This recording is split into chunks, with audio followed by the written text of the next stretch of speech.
Good morning, students. Again, we are back to our course Electrical Circuit Analysis EE301, and we are continuing with our Laplace transform techniques, module 3, lecture number 2. So, in this module and in this lecture, we will be discussing about some of the transforms of the Laplace transform, and we have to know the techniques and how to get the Laplace transform of certain specified functions, and you have to memorize those transforms to apply those transforms in your electrical circuit analysis. Now, what is the difference? In mathematics also, people do Laplace transform, and we electrical engineer, we are also doing Laplace transform. Our main basic aim in electrical circuit analysis to use Laplace transform is to apply those techniques in our analysis and to get the solutions very easily and quickly. So the mathematical techniques we will be applying in the electrical circuit analysis. That is our main motto. And if any sort of circuits are there, we remember that this is the Laplace transform of these certain functions, and we apply those functions, and we get we also know the characteristics of those functions, and we apply, and we see how the circuit behaves. That is our main motto. We are not going into the mathematical details of the Laplace transform. Rather, we use Laplace transform to apply those in electrical circuit analysis. So the first and the foremost technique is that if the Laplace transform of a derivative function, suppose d by dt of the function f of t. What is the Laplace transform? You see a function is there, f of t. If we take the derivative of this, there will be another function, and what will be the Laplace transform of the derivative of the function? So rather we can say it will be s into fs minus f0 minus. Now what is f0 minus? F of s means what is the Laplace transform of the function? The function is f of t. We have to calculate, we have to know what is the Laplace transform of f of t. Then we have to multiply with s and subtract it from the f of 0 minus. Then how the function behaves just before the initial conditions. Suppose the current in an inductor is there. So what is the value of the current just before the switching condition? In the last class, I have told this is the switching condition. These things we have to know very well. What is the value of 0 minus in the, suppose if in the case of a inductor. So that means we have to substitute the value of IL 0 minus. What will it be? If the IL 0 minus is 0, then this value will be 0. If IL 0 minus is 1 ampere, we have to put here simply 1. So this is the one of the formulas. Similarly, Laplace transform of a derivative, square of the derivative, second order derivative, d square by dt square. The function is f of t. So what will be the answer? You have to know it will be s square fs, s square into fs minus s into f0 minus, s into f0 minus minus f0 minus. So this one is f of this one. So another constant. This is a constant function. This is a constant function. Means the what is the value of the first derivative of the constant? What is the value of the first derivative of the constant? So f1. Rather you can say it is f1. F1, the first derivative of the constant. So dt square f of t is equal to s square fs minus s f0 minus f1, and a first derivative of that taken at the 0 minus. What will be this value? Similarly, suppose we have to know in the last class we have told Laplace transform of sine omega t. We have derived Laplace transform of cos omega t. Now suppose the Laplace transform of t to the power n.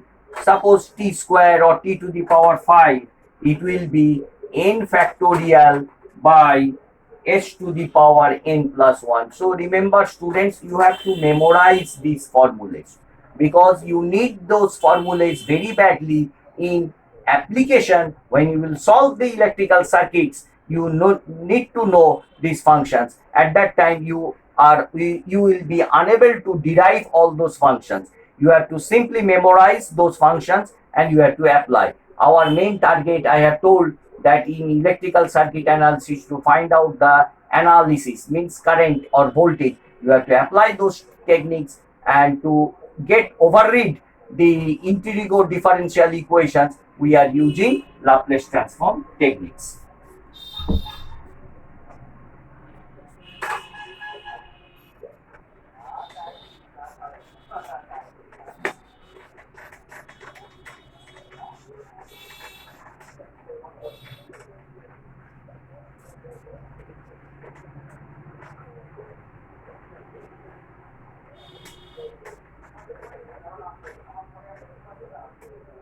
So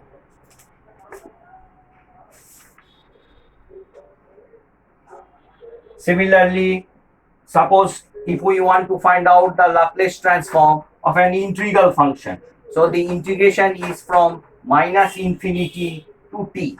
Suppose long before the switching of the condition, suppose this one is just switching, so long before, so this is your minus infinity and t, so after this time, after a certain time. So if the function is f of t dt, now what will be the Laplace transform of this? You have to remember f of s by s plus f0 minus by s. This means what was the initial condition just before the switching condition by s. So you have to remember this formula. You have to remember this formula.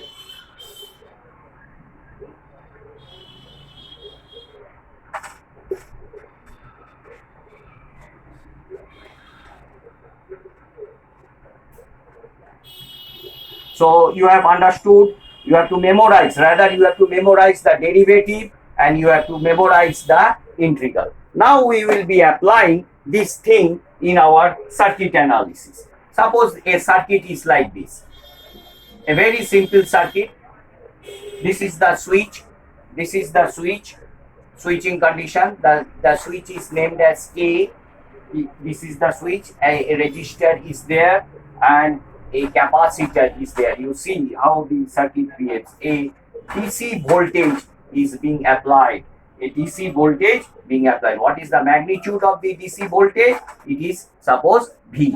And what is this value? R. And what is this value? C. And what has been given? The capacitor was previously charged. The capacitor has been previously charged. The capacitor has been previously charged to Q, not coulombs. So you have to write the analysis part. That means you have to find out what will be the flow of current at any time t. And the switch is closed, that K is closed at t equals to 0. At t equals to 0, the switch has been closed. And the capacitor has been placed beforehand with a charge Q0, and this was a resistor, and this has been suppressed. That means a forcing function. Remember, this is a forcing function. A forcing function has been impressed with a voltage V0. Now, what will be the differential? First, we have to write the differential equation. So your differential equation will be the voltage. You have to apply the KVL equation. So KVL equation is R into IT, resistance into the current, resistance into current, R into IT, plus the voltage across the capacitor. What is the voltage across the capacitor? You know, 1 by C from minus infinity to t is 1 by C integration of IT dt, that is equal to your voltage. What is your voltage? V of ut. Ut means 1, the magnitude of the voltage into 1. That means V of ut. So this is the governing equation. This is the classical equation in time domain.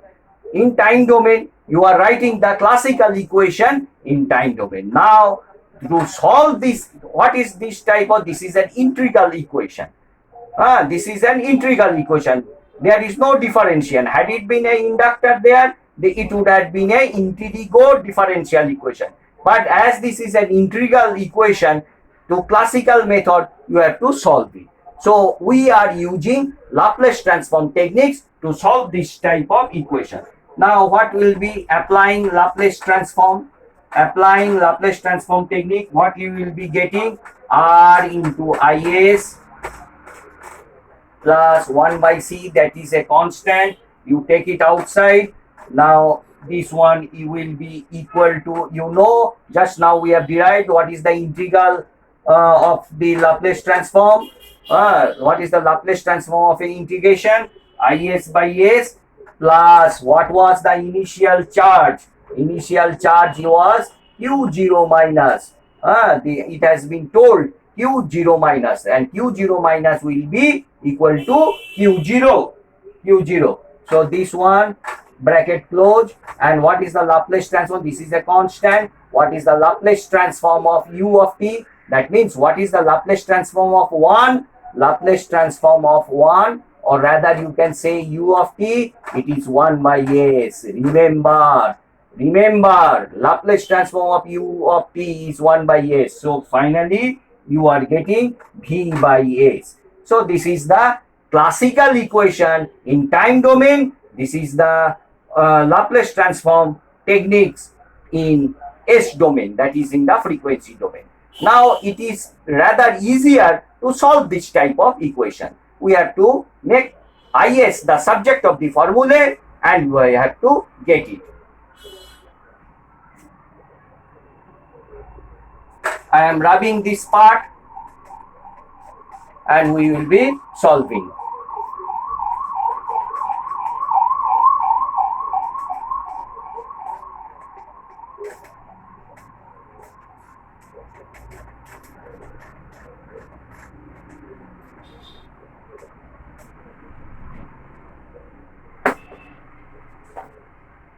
So if you take Is common, it will be R plus 1 by Cs. R plus 1 by Cs, that is equal to 1 by S minus Q0 minus, what was Q0 minus? That was the value given, that is equal to Q0 by Cs. So finally you get, it implies Is is equal to, you will be getting V by S minus Q0 by Cs R plus 1 by Cs. You will be getting like this. Now you have to make the Is in the you have to get the inverse Laplace transform, and you will be getting it. So in a very another way, you can write Is is equal to, you can simplify this and you can write like this: V minus Q0 by C, V minus Q0 by C divided by S plus 1 by RC.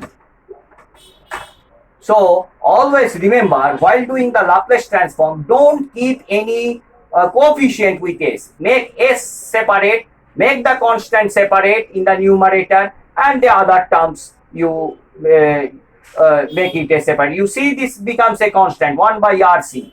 R value is given, C value is given, but there is and the S has been separate. Maybe here it will maybe 2 or 3, something like that. You have to make the S separate. So in this pattern, you have to write it. So the IT, now what is the time? So taking the inverse Laplace transform of IS. What is the inverse Laplace transform of IS? If it is in a S domain, you have to make it into time domain. So it is, now you have to again do the Laplace inverse of this function. So this becomes V minus Q0 by C is a constant. V minus Q0 by C becomes a constant, and here it becomes by R e to the power minus T by RC, e to the power minus T by RC for T greater than or equal to 0. So I of T becomes like this, and I of T equals to 0 for T less than or equal to 0. So this is the way of solution of our Laplace transform techniques. Had it been through classical method, it would have taken much longer time.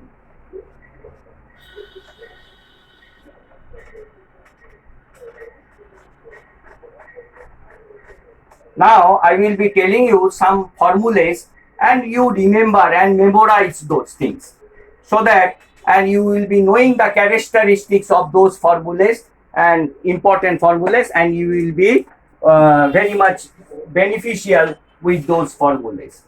So you write down, this is a function. What is the function? U of T. Now U of T, how does it behave? It is a function like this. It is a function like this, a step function. U1, this is U of T. This is time. Always remember the x-axis is the time. Now what is the Laplace transform of this? The Laplace transform of this is 1 by S. And where is the poles and zeros? I think you are not conceptual. So if we solve the denominator and equal to 0, you will be getting the poles. Now if S equals to 0, so where is the pole? And the denominator gives you the pole, and the numerator gives you the zeros of the function. Zeros, Z-E-R-O-S, and these are the poles. Who gives you the zeros? The numerator gives you the zeros. Who gives you the poles? The denominator function gives you the poles. You have to equate the denominator equals to 0. That means you will be getting all the S values as poles. So now if S equal to 0, where is the pole? And poles are denoted by small crosses, and the zeros are denoted by small circles. Poles are denoted by small crosses, and this one, there are no zeros. This is a constant function. So number 1 is like this. Number 2, a function is T. T is a ramp function. T is a ramp function. What is the characteristics of this function? It is like this. What is the Laplace transform of this? 1 by S square. So where are the poles? The poles are double poles. Here itself, at the 0 itself is the poles. And this is your real axis. This is your S axis. This becomes your real axis. This becomes your S axis. That is S domain. Rather, you can say this is your J omega axis. And this is the plane. This is the plane, S plane. Rather, you can say S plane. And this becomes your also S plane. And this becomes your J omega axis. This is your and you remember S is equal to rho plus J omega. Now what is your third function? Suppose the third function is T square. So what is the graph of this like this? You know it is like this, T square. What is the Laplace transform of this? 2 by S cube. Just now before we have solved T to the power n. So similarly, there are many functions like this. We will maybe discussing one after another. And suppose the function is sine omega t. The function is sine omega t. In time domain, it is sine omega t. How the function behaves? All of you know what is the sine curve. This is the sine curve. Okay. So what is the Laplace transform of this? Laplace transform of this is omega by a square plus omega square. What is the poles? Where are the poles? If you solve the numerator, here one pole at the plus j omega, another pole is at minus j omega. Isn't it? If you solve this equation, a square plus omega square equals to 0, you will be getting two values as is a quadratic. So two poles. So one is at j omega, another is at minus j omega. So similarly, another function, suppose e to the power minus alpha t sine omega t. This is a function, e to the power minus alpha t sine omega t. So what is the behavior of this function? It is a behavior like this.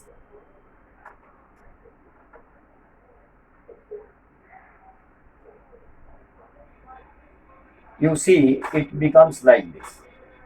So slowly after the time increases, the value decreases. Now, so what is the Laplace transform of this? This is a very important function, e to the power minus alpha t sine omega t.